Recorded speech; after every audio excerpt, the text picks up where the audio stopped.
Rahim, salam alaikum wa rahmatullahi ta'ala wa barakatuhu. Que la paix soit avec vous, où que vous soyez, qui que vous soyez. Le mot paix que je souhaite à chaque fois dans mon intervention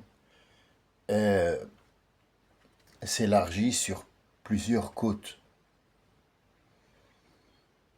Et les mots que j'utilise pour décrire le mot paix, eux-mêmes ont un autre sens.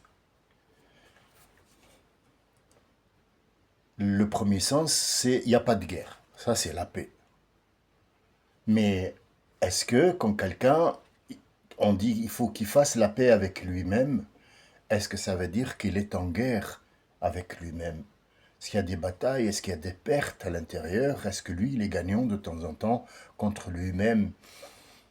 Avant, je pense qu'aller chercher qu'est-ce que cette guerre que cette personne mène avec lui-même, peut-être chercher le lui-même pour qu'on sache la guerre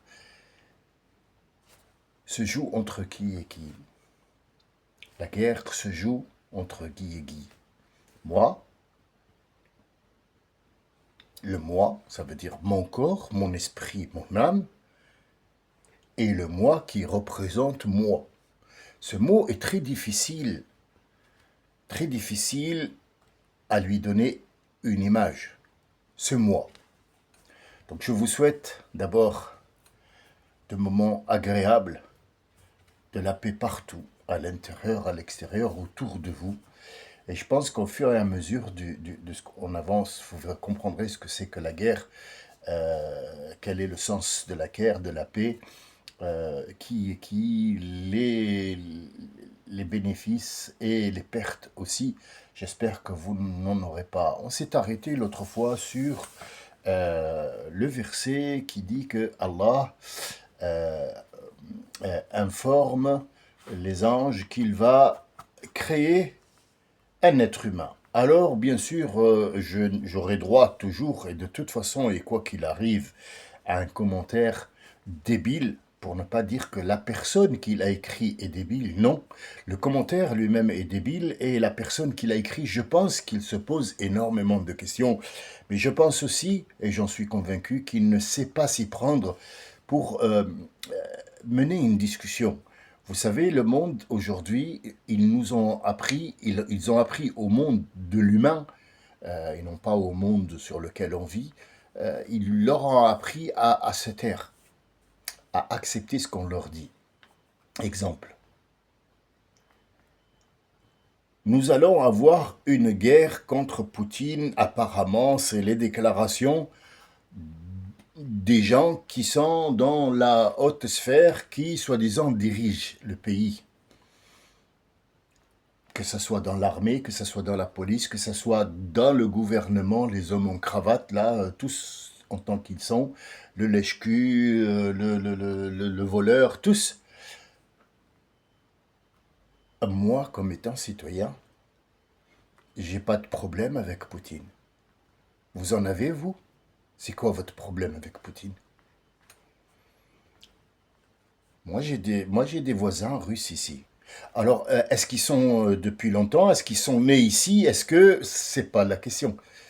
C'est pas la question. C'est qui est Poutine par rapport à moi déjà?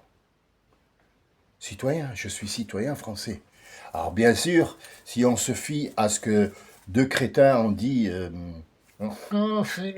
et Zemmour et Le Pen aussi, ils ont dit que celui ils rentrent chez eux et ils vont faire l'immigration de l'autre côté. D'accord. Moi, je ne suis pas contre, mais disons que je vais prendre le petit Ouistiti là. Ses parents, ils sont nés ici? Non. Ils sont immigrés? Oui.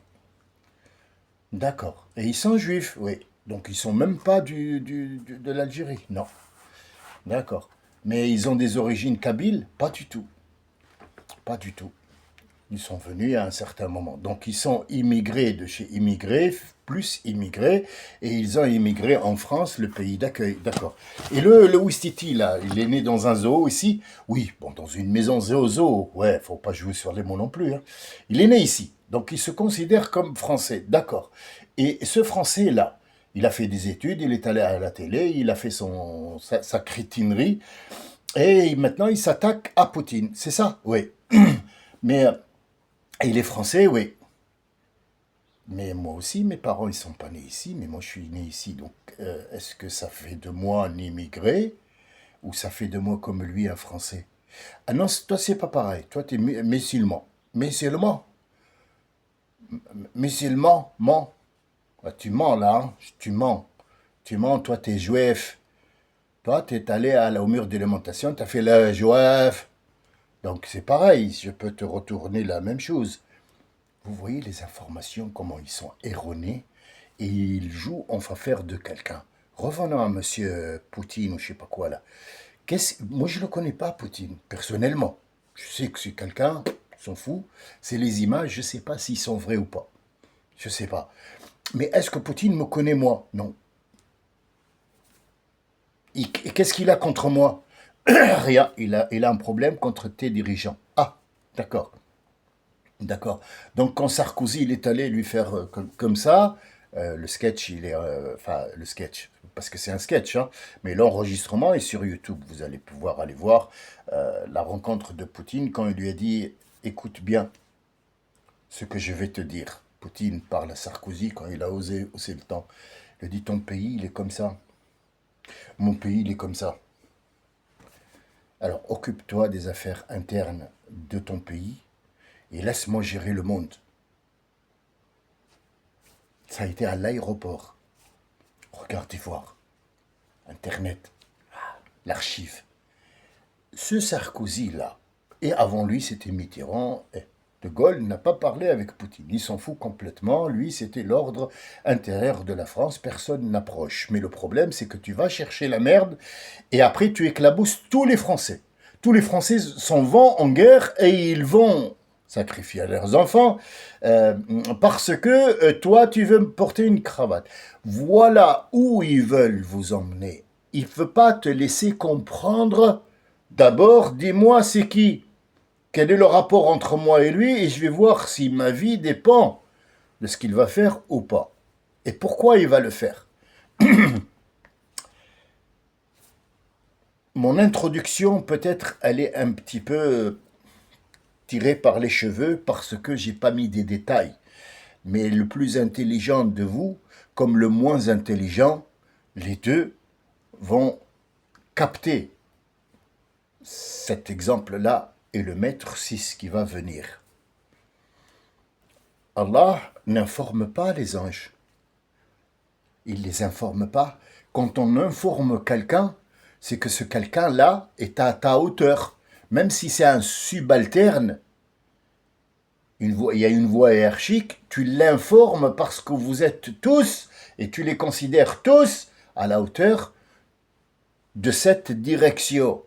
Est-ce que, par exemple, un chef d'entreprise va sortir, le premier passant, il va l'informer, écoute, on va mettre plus de plastique aujourd'hui dans les trucs, hein? Ouais, c'est un fabricant de plastique, je sais pas, bon, des boîtes. On va mettre un plus, d'accord? Alors tu dis aux autres, ça marche pas comme ça. C'est pas logique. Oui, oui. C'est des exemples bêtes. Je sais pas s'ils sont bêtes. Parce que quand je regarde la télé, je sais pas si mon exemple à moi, c'est le plus bête de ce que je regarde. Parce que c'est les trucs de débilité complète mentale et morale. C'est de la débilité complète. Ce qu'on est en train de regarder, c'est vivre dans un asile, même pas de fou, parce que le fou, il n'est pas conscient d'un asile de croque-monsieur, de croque-dame. C'est con. Ouais, c'est con. On va revenir sur. Allah nous donne des informations à nous, pas aux anges. Il va te dire, regarde comment tu vas découvrir que la terre était habitée avant toi. Lis. Tu peux pas le savoir si elle était habitée. Même si tu cherches 50 000 ans dans la terre, tu trouveras pas s'il y avait des habitants et est-ce que ces genoux-là, ils sont véridiques ici ou pas. Ça fait des siècles que vous cherchez, vous n'avez pas trouvé. Lis. Tiens, je t'envoie Mohammed sallallahu alayhi wa sallam pour qu'il te donne l'information. Alors, le commentaire débile que j'ai reçu, oui, mais toi tu nous parles de la vache, le verset que tu as dit n'est pas dans la vache. T'es sûr? Est-ce que tu es sûr? Tu es sûr, d'accord. Bien. Alors, laisse-moi t'expliquer le sens du mot verset pour que tu puisses comprendre. Nous allons de ce pas aller vers Moïse. On a eu cette discussion il y a 6 mois.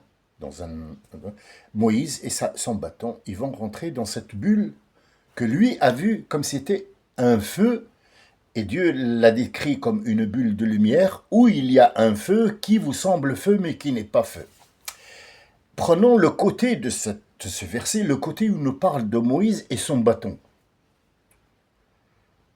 Une fois, il parle de Moïse, c'est le même instant, c'est la même place, si on appelle ça une place, un endroit, c'est le même endroit, c'est la même personne, Moïse, c'est le même bâton, c'est les mêmes paroles de Dieu Azza wa Jal. À ce moment-là, tout est véridique, c'est le même. Sauf que, à un certain moment, il tourne comme ça pour te parler de ce côté-là, et à un certain moment, il parle de ce côté-là. Ça dépend de ce qu'il va te mettre comme information. Une fois, il dit, ya Moussa, qu'est-ce que tu as dans la main? Alors Moïse va répondre à une question qui n'en est pas. C'est un bâton, c'est machin, c'est mon bâton, datati, je l'utilise, cure-dent, je l'ai rajouté.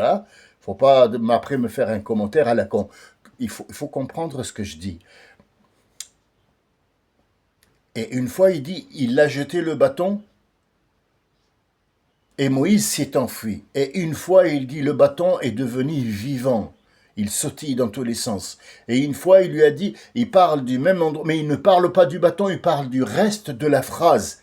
Donc, à chaque verset, il va t'évoquer la rentrée de Moïse dans cette bulle, dans Sina, le désert du Sinaï, et il va t'expliquer un côté de cette bulle pour que tu puisses avoir la totalité de ce qui s'est passé.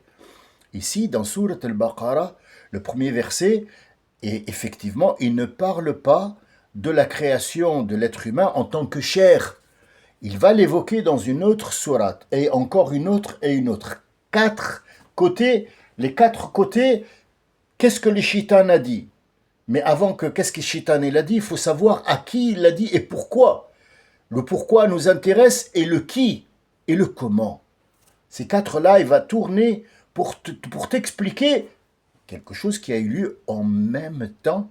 Et ici, en l'occurrence, il te parle, je vais te donner les versets qui existent dans le Baqarah et avec lequel on va commencer.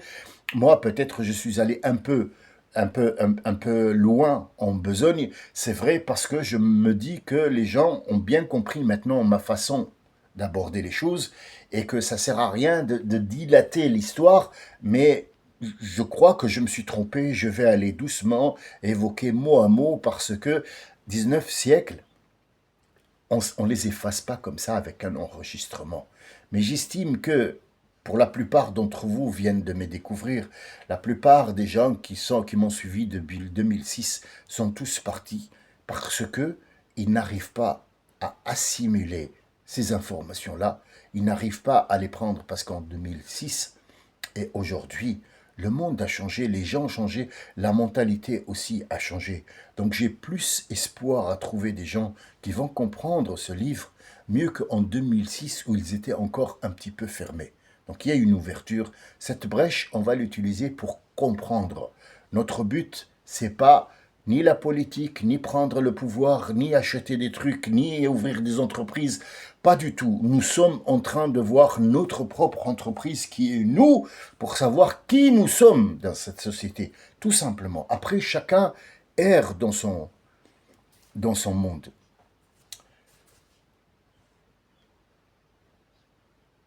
Ce verset-là, dans Sourate al-Baqarah, celui où on est arrivé, qu'est-ce qu'il dit? وَإِذْ قَالَ رَبُّكَ لِلْمَلَائِكَةِ إِنِّي جَاعِلٌ فِي الْأَرْضِ خَلِيفَةً. C'est tout ce qu'il a dit. On va l'expliquer, oui. وَإِذْ. Alors, on était dans un certain, il te préparait pour te dire qu'il y a des gens qui vont croire, il y a des gens qui vont pas croire. Elf Lam Mim, c'est là-dedans que tu vas trouver tous les trucs importants. Et pourquoi Elf Lam Mim? nous avons dit qu'il ne fallait pas me dire maintenant qu'est-ce que ça veut dire, mais je vais vous donner un petit aperçu pour avoir un début, et on rentre directement dans وَإِذْ قَالَ رَبُّكَ لِلْمَلَائِكَةِ إِنِّي جَاعِلٌ فِي الْأَرْضِ خَلِيفَةً. Je pense qu'avec ça, on aura un petit peu quelque chose à se mettre sous la dent. Excusez ma lenteur, mais je ne peux pas aller plus vite que ça, parce que les gens ont besoin de s'arrêter petit à petit, parce que, comme dirait mon ami, un ami que j'aime beaucoup, qui est avec nous et qui reste anonyme et qui veut son anonymat, il a dit, la quantité d'informations que tu donnes, il parle de moi en l'occurrence, elle est énorme. Alors déjà, je le salue au passage et je lui dis, j'aurais bien voulu connaître des gens comme toi depuis longtemps. On aurait fait quelque chose. C'est quelqu'un qui est extrêmement intelligent, quelqu'un qui a pris le temps de regarder. Et il est rentré dans l'islam pas par hasard. Il a bien réfléchi et il a trouvé qu'il y avait des concordances avec sa propre vie. Il a regardé autour de lui, il a trouvé que des mensonges autour. Il s'est aventuré et il faut du courage pour ça. Et juste pour ça, je le salue et je le respecte énormément. Et il a commencé à chercher. Et ce qui m'a plu chez lui, c'est qu'il te dit, doucement, donne-moi une seule information. Quand je la simule et que je la comprends, je te demanderai la deuxième. Je te demanderai la deuxième. C'est le sens de, dans tes enregistrements, il y a énormément d'informations. Ça veut dire, doucement, il faut d'abord qu'on avale ça. Et effectivement, c'est ce qui se passe. Donc, mes salutations les plus distinguées. Je vais l'appeler l'agent J. Ah oui, Black, Man in Black. Mais bon, il n'est pas en black. Et il n'est pas black. Dis donc, Elif Lam Mim.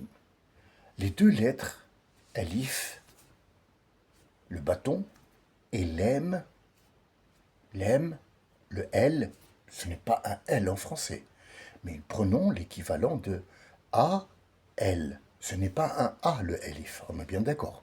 Juste pour que les gens qui ne comprennent pas en arabe aient une référence juste. Après, tu enlèves ce coffrage que tu as fait et tu vas un petit peu tailler parce que ce n'est pas vraiment la forme du coffrage que je te donne. Jusque-là, j'espère que tout le monde suit, ça va être facile. Si tout le monde nous avait donné cet enseignement en primaire, je ne pense pas que des gens comme ça, comme moi existeraient. Ce seraient des gens démodés, parlent de choses que malheureusement on n'a pas ça. L'école te prépare au travail de la société, il ne te prépare pas à ton intérieur, à toi. Il te bousille à l'intérieur pour que tu pars pas ailleurs. Ici, la guerre est avec Poutine, oui, mais la guerre est à Poutine avec toi, pas avec moi. Pourquoi moi tu veux m'emmener à Poutine? Et il a raison, le chef d'état-major, quand il a dit préparez vos enfants, ils vont mourir. Mais vous les avez déjà tués. Donc s'ils meurent une deuxième fois, c'est pas un problème pour lui. Pour moi, si. Je ne laisserai jamais mes enfants aller combattre Poutine. C'est quoi le rapport entre moi et mes enfants avec Poutine? C'est toi qui es allé chercher la merde. Débrouille-toi. Pourquoi tu emmènes mes enfants pour taper sur quelqu'un et puis après tu vas prendre les éloges et tu vas te prendre un avion. Si jamais lui il nous détruit, tu vas prendre un avion et tu vas te réfugier ailleurs. Et moi, toi, tu es la chair à canon. Là est le problème. Allah ne veut pas que tu deviennes une chair à canon. Non. La chair, c'est pour l'être humain, c'est pas pour le canon. Et c'est pour ça que j'ai utilisé le mot chair l'autre fois. Je sais que c'est un peu compliqué pour vous, mais suivons le guide. Elif, Lem, Mim. C'est ici que tout réside dans Surat al-Baqarah, la vache. La vache seulement, pas tout le Coran, la vache. Réside dans Elif, Lem, Mim. Elif, c'est la première lettre de l'alphabet. Lem, on s'en fout de son combien, numéro combien, machin. C'est important, oui, mais pas dans ce contexte-là. Ce contexte-là, on a pris le elf lem. Alors, généralement, elf et lem, ils sont utilisés dans l'arabe littéraire ou coranique, à part leur rôle dans les phrases, puisque ce sont des lettres aussi, ils vont jouer ici Dans l'arabe littéraire coranique et l'arabe même de maintenant, el-flem, c'est le pronom personnel pour faire connaître quelque chose, lui donner une appartenance. Comment? Simple. On dit porte, table, lune, soleil. Quel soleil? On parle de soleil. Oui, mais lequel? Il n'y en a qu'un. Non, dans notre système solaire, il n'y en a qu'un, mais il y a plusieurs soleils. Et donc, tu me parles de quel soleil? Pour savoir de quel soleil, on parle de quelle porte, on parle de quelle table, on parle de quelle personne, de quelle toute chose, on fait elif, elem, at-ta'rif, la connaissance ou la reconnaissance de quelque chose dont on va parler, et c'est la chose dont on va parler et pas une autre. Il y a plusieurs portes, mais la porte rouge, on va parler de celle-là. Les autres, on s'en fout, on parle de celle-là. On s'en fout pas pour l'instant. En arabe littéraire, elle flemme, elle, ils ont la particularité de parler d'une chose bien précise, connue, pas méconnue. Quand il n'y a pas de elle flemme, elle est méconnue. Là, sourate al-Baqarah, elle commence par Elif Lam, elle est connue. Je vous parle de choses que vous connaissez déjà. Nous ne parlons pas d'autre chose. Ne me dis pas il y a des extraterrestres, je te parle de là. Je vais tout te dire dans cette sourate, qui est le Baqarah, des choses que tu connais et qu'on connaît ensemble et qu'on va parler d'eux seulement.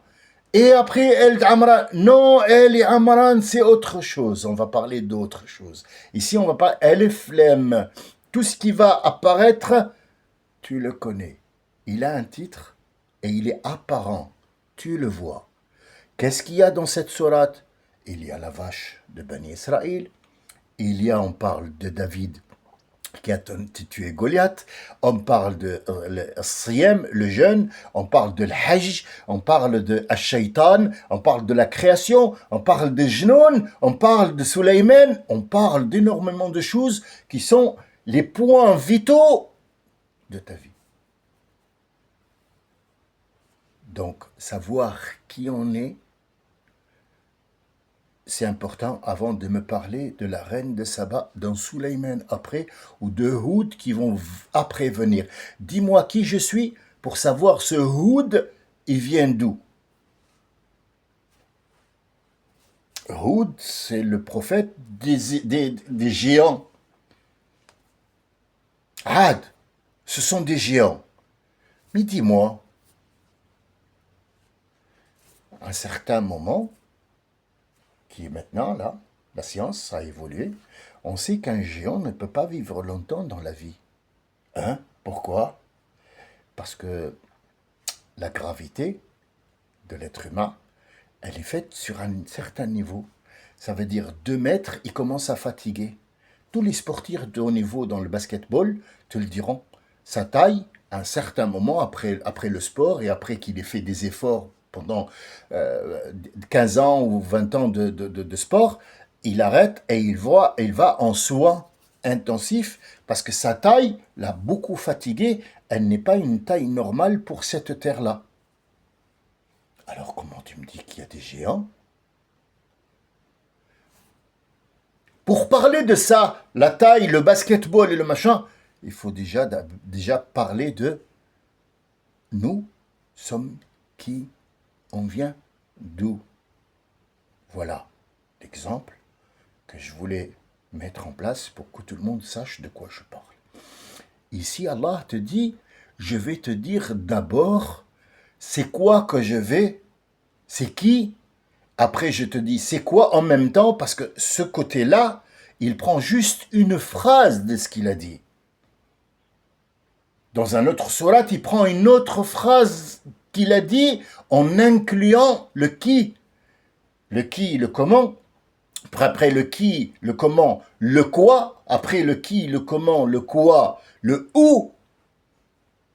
C'est comme ça doit se passer. Elif le mime, c'est pour les choses que l'on connaît. Et le mime,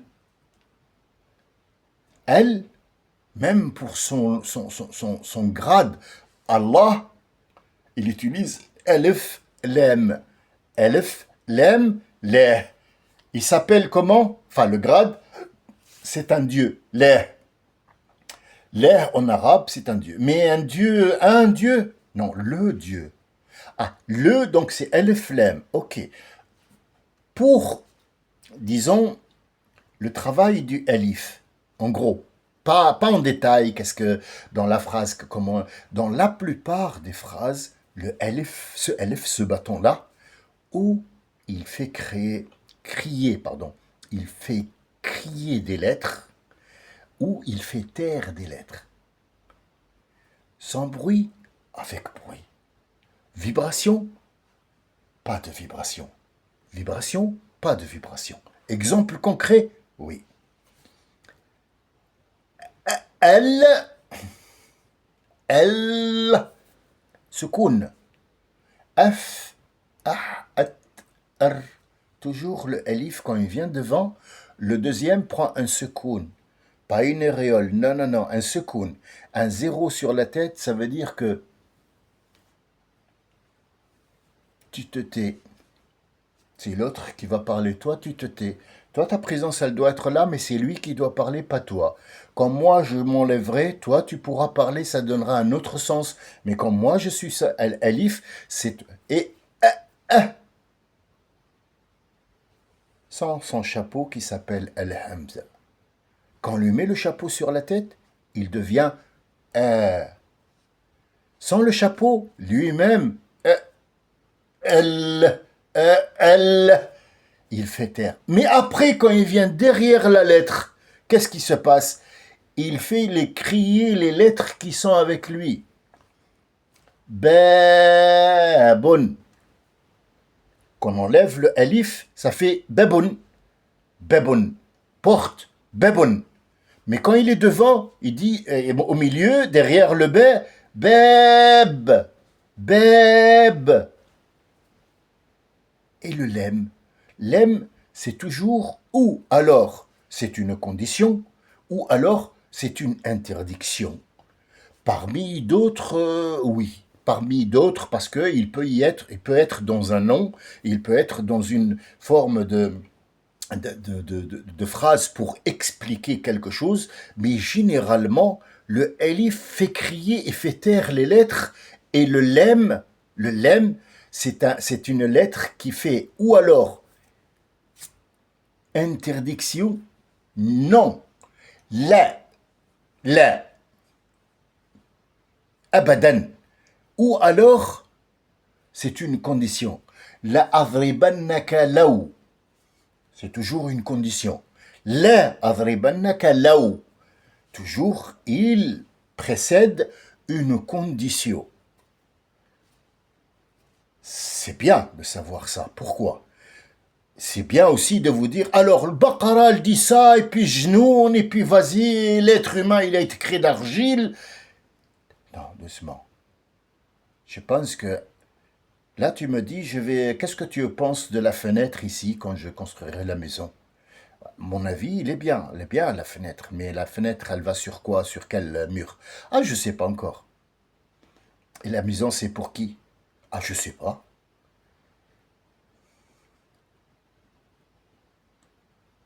C'est pareil, on est en train de faire pareil là. Ah, on est là, on est là, on est là. Et puis tu entends quelque chose à... Ah oui, ils l'ont dit au Coran. Oui, oui, dans le Coran, ils l'ont dit.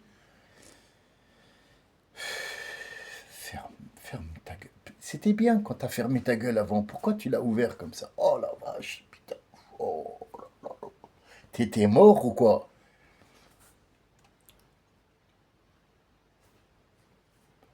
Elle mime, généralement le mime, c'est pour englober quelque chose. Le mime, la lettre M, mime, c'est pas un M. Phonétiquement, M, mime, voilà, c'est pas loin. Mais ça n'a rien à voir. Le mime en arabe, c'est pour englober les choses. Donc le elif est là pour te dire, si moi et le lem, on est ensemble, c'est pour te faire comprendre des choses que tu connais. Sauf que le alif ici, de temps en temps, il va dire aux lettres, allez, parlez-lui, et parfois il va lui dire, toi, tais-toi, toi, parle, toi, tais-toi, toi, parle. Le lemme est là pour mettre les lois. Et d'ailleurs, le mot loi commence par elle, loi. Ça n'a rien à voir. Non, je dis ça pour plaisanter, mais la personne peut imaginer des choses. L'aime ici, c'est pour te dire la ou alors une condition. Et le mime, c'est pour englober. Où se trouve le mime? Qui l'a utilisé? Qui l'a utilisé en dernier? Quel est le prophète à qui Allah Azzawajal, il a utilisé le mime et pourquoi? C'est Mohammed sallallahu alayhi wa sallam. Il s'appelle Ahmad. Son vrai nom qui lui a été donné dans la Bible et dans la Torah, c'est pas Muhammad, c'est Ahmad. Vous le trouverez dans la Bible et dans la Torah, la vraie bien sûr. Hein? Les évangiles, pas la Bible. Mais elle est écrite dans les évangiles, elle est écrite dans la Bible, elle a été effacée. Ahmed, elle a été couverte et englobée par mime. Parce que tout le monde va prendre le mot de Muhammad et imaginer que moi je suis un voleur et je m'appelle par exemple Mohamed Mira. Eh oui, j'ai fait la honte de l'Algérie, du Maroc, de la Tunisie, de tout le nord africain, au nom de Mohammed. Et je porte le nom de Mohammed et toute personne qui a de la valeur ou pas va cracher sur mon nom. Donc le mime ici va couvrir, va englober, va camoufler quelque chose que tu dois sortir et voir. Ça, c'est la première, la plus simple approche de Elf Lam Mim, qui a d'autres secrets énormes, plus que la sourate elle-même. Et ici, on va directement laisser Elf Lam Mim et on va sauter pour aller de Wa ithqala rabbuka, Allah Azza wa Jal dit aux anges, je vais faire en sorte, inni ja'ilun. Ja'ilun, c'est pas le verbe faire, c'est pas le verbe créer, c'est pas le verbe tout de suite. Tout a été créé par un son et par un ordre, soit, et tout a été. Et Isa aussi, Allah lui a dit, Jésus lui a dit, soit, et il l'a été. C'est pas un acte sexuel ou un acte réfléchi ou un acte, tiens, on va étudier les choses. Soit il a été. Où et comment, ça c'est après, comme je vous ai dit tout à l'heure. Pour l'instant, inni ja'ilun. Je veux faire en sorte que il y a des étapes. Ja'ilun implique, le verbe ja'ilun implique des étapes. Implique des étapes. Il n'y a pas de faj'atan. C'est pour ça qu'on dit que Allah a créé l'être humain de ses propres mains. Alors la main, c'est quoi? C'est pas une main avec tes doigts comme ça et puis il façonne l'argile. Non, non, non. Ce sont des étapes qui vont être et avoir lieu. Quelques étapes, on les connaît. Quelques autres sont plus ou moins cachées. Quelques autres ne sont pas encore apparues parce que l'être humain est si vous voulez, une corne d'abondance d'informations que l'on ne connaît pas encore. La preuve, c'est que le cerveau, on a des informations dessus, mais on ne sait pas jusqu'à maintenant comment il fonctionne. Et jusqu'à aujourd'hui, on est en train de savoir ces neurones, ils servent à quoi. On a trouvé qu'il y a des neurones qui font le plaisir, qui sont derrière. Mais le plaisir peut être dans l'œil. Alors, quel est le rapport entre l'œil et le truc? La chimie, la, la science chinoise nous dit que si tu touches ou bien si tu prends le pouls avec les trois doigts, et que tu trouves le pouls, celui-là t'enseigne ou te renseigne sur l'état du cœur. Celui-là te renseigne sur l'état du poumon des reins. Celui-là te renseigne sur l'état du... Mais comment ça? Mais il y a juste... on entend un battement. Oui, mais toi, tu entends un battement.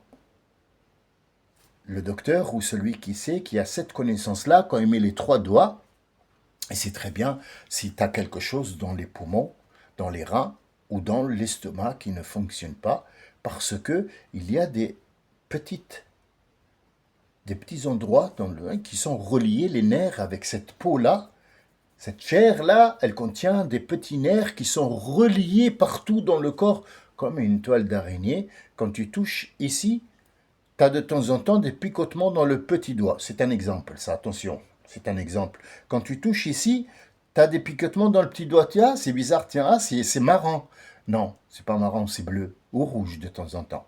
Ah ouais, faites très attention, parce que ça, c'est pas à dire, tiens, c'est marrant, mais dire, subhanallah, comment tout est relié.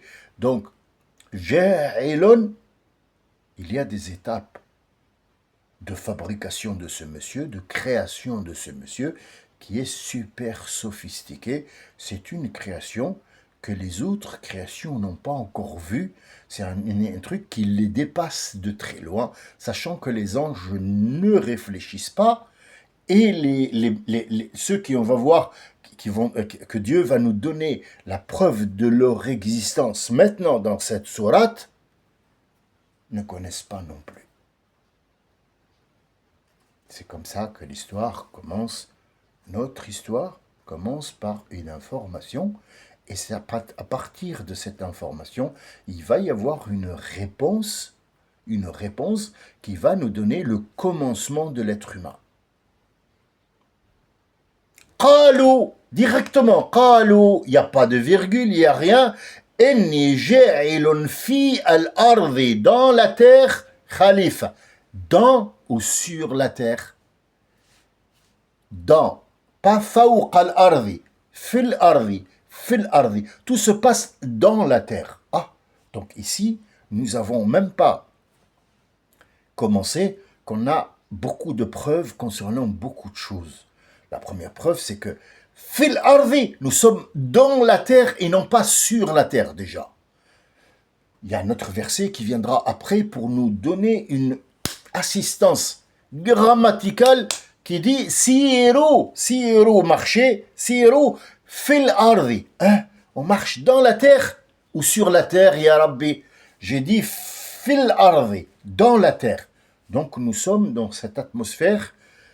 Cette atmosphère-là englobe la terre sur laquelle on marche, la terre qui est à l'intérieur de la terre sur laquelle on marche, et l'air, tout ça, c'est la terre, et non pas juste le globe terrestre que l'on voit, mais tout ce qui l'entoure, tout ce qui l'englobe, c'est la terre. Donc siru fil ardi. Inni ja'ilun fil ardi khalifa.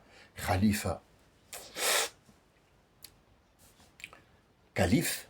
Ah oui, mais j'ai entendu parler, calife, là c'est taliban, non? Ça c'est le mot qu'ils veulent absolument vous donner, vous réchauffer et vous donner calife, charira, ouais, le Al-Qaïda, Hezbollah, Hamas, tout ça, ce sont des noms qu'ils donnent pour semer une peur, tout simplement. Tout simplement. Hizb Allah, Al-Hizb, c'est un parti. On dit dans la politique, en arabe littéraire, Hizb kada ou kada, Hizb al-Nahda, Hizb kada, Hizb la partie adverse. Al-Hizb, c'est la partie. Une partie qui prend parti pour telle chose. Hizb. Allah, Dieu, il est connu. El-Flem. El-Flem. Allah, la partie de Dieu. Est-ce que la partie de Dieu inclut tuer des gens? Non. Donc ce n'est pas une partie de Dieu. Et le nom a été choisi ici pour semer une terreur. C'est tout. Pas pour donner une information. L'information se prend quand on s'assoit, comme je le fais maintenant. Je sais que la plupart vont décrocher. Malheureusement, je ne peux pas faire plus simple que ça, et je ne peux pas courir dans l'histoire pour vous dire et Blanche-Neige a sauté sur un cheval et elle a embrassé le truc et puis après ils ont eu beaucoup d'enfants. Pas du tout, c'est une enquête, et l'enquête on ne perd aucun mot, aucun. Ja'ilun fil ardi calife. Al-Khalifa, c'est celui qui va prendre la place d'un autre. Sarkozy s'est appelé le calife de celui qui précède. Après, ça a été Hollande qui a pris le calife. Al-Khilafa. Al-Khilafa, c'est la suite, quelqu'un l'a prise, c'est pas un héritage. C'est pas un héritage. Al-Khalifa, ouais, khalafahu, donc ce n'est pas l'héritage. L'héritage, c'est al-wirth. Al-wirth, c'est l'héritage. Al-Khalifa, khalafahu, du mot derrière. Al-Khalf. Al-Khalfu prend deux sens. Al-Khalf, c'est derrière, donc automatiquement je suis là. Il y avait mon père avant moi, mais il est décédé il y a moi maintenant. Et avant que mon fils vienne, moi je suis le sultan. Ça veut dire quoi, sultan? C'est celui qui a une...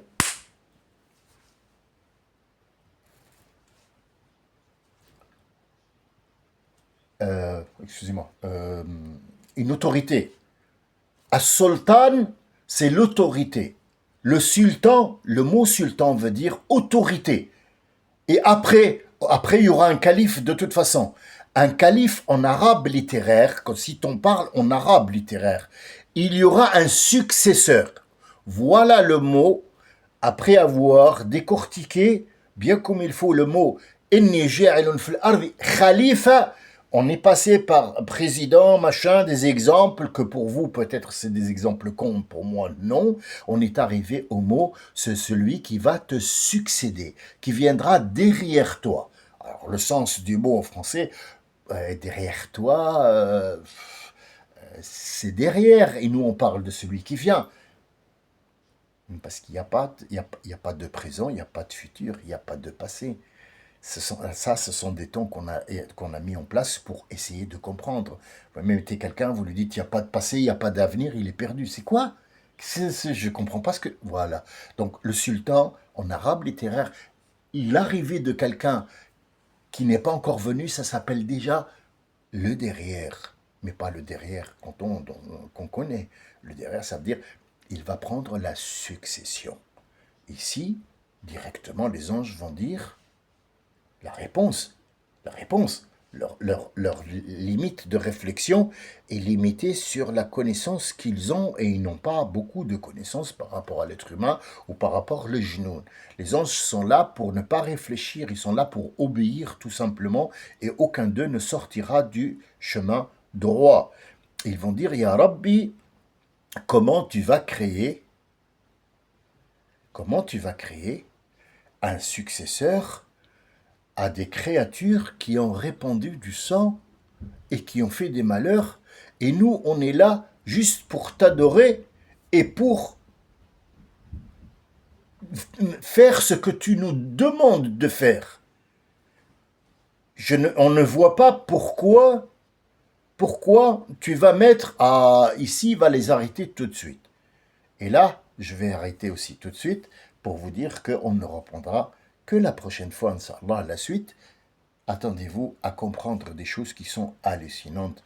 Et je pense que si vous me suivez petit à petit, vous n'aurez plus besoin de poser des questions à gauche et à droite. Il suffit de lire, vous avez tout compris.